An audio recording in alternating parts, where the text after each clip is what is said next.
आज सकाळी खोपोलीमध्ये जी हत्या झाली, ती हत्या भयानक, हृदयाला दुःख देणारी हत्या आहे.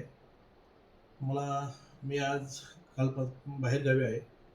मी आमच्या कर्जतमधील जे जैन समाजाचे सर्व व्यापारी वर्ग आहेत, त्यांची राजस्थानमध्ये एक यात्रा यात्रा असल्यामुळे राजस्थान, गुजरातमध्ये त्या यात्रेच्या कार्यक्रमासाठी मी सकाळीच घरातून 7 वाजता निघालो.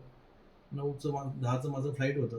मी सकाळी 7 वाजता निघून 9 वाजता एअरपोर्टला पोहोचलो आणि मी फ्लाईटमध्ये बसल्यानंतर माझा मोबाईल 1-2 तासासाठी बंद होता.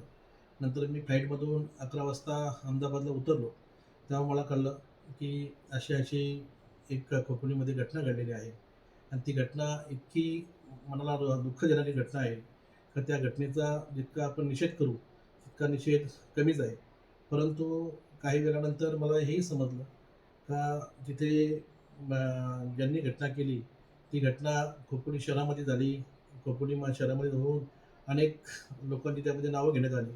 त्यामध्ये दुर्दैवाची गोष्ट अशी आहे, तर त्यामध्ये कर्जतचे आमदार महेंद्र थोरवेंनी मी कुठेतरी बातमी बघितली, का तिथे त्यांनी माझंसुद्धा नाव त्या घटनेला जोडलं गेलं.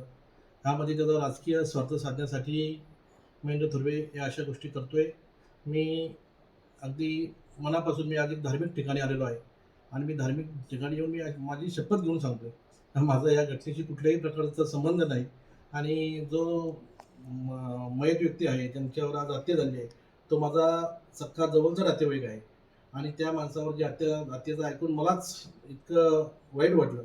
ती घटना बघून माझ्या मनाला एकदम दुःख झालेलं आहे आणि काही वेळानंतर समजलं का बाबा एफ-आय-आरमध्ये तुमचंसुद्धा नाव घेतलेलं आहे आणि महेंद्र थोरवे असतील, संकेत भासे असेल आणि त्यांचा भाऊ मनोहर थोरवे असेल, यांनी पोलीस स्टेशनला काहीतरी मोर्चे काढले आणि पोलिसांच्यावर दबाव टाकण्याचं काम केलं आणि माझं नाव आणि भरत भगत यांचं नाव घेण्यासाठी त्यांनी पोलिसांना कदाचित हे केलं असेल आणि मला मला कर्जत असेल रायगडच्या पोलीस प्रशासनावर विश्वास आहे.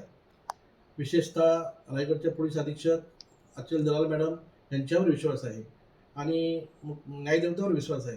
मी असं कधीही चुकीचं असं घाणेरडं काम मी कधी करणार नाही आणि केलं असेल तर पोलिसांनी त्याची कठोर चौकशी करावी आणि जे कोणी आरोपी या गुन्ह्यामध्ये असतील त्यांच्यावर कठोर कारवाई झाली पाहिजे, ही सुद्धा माझी स्वतःची मागणी आहे आणि मी पोलीस प्रशासनाला सांगू इच्छितो, जेव्हा तुम्हाला तपासासाठी माझी गरज लागेल, तेव्हा मी आपल्या इथे हजर राहून आपल्या तपासाला मी स्वतः हजर राहीन आणि मी आपल्याला आपल्या समोर येण्याचं मी काम करीन.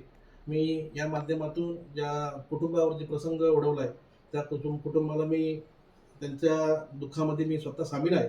माझे सख्खे नातेवाईक ते आहेत आणि मी माझ्या पक्षाच्या राष्ट्रवादी काँग्रेस पार्टीच्या सर्व कार्यकर्त्यांना सांगू इच्छितो, माझ्या नातेवाईकांना सांगू इच्छितो, माझ्या मित्रमंडळीला सांगू इच्छितो, हे जो प्रसंग आपल्यावर ओढवलेला आहे, ह्या प्रसंगाला आपण सर्वांनी संयमाने सामोरं जावं. आपला पोलीस प्रशासनावर आणि न्यायदेवतेवर विश्वास आहे.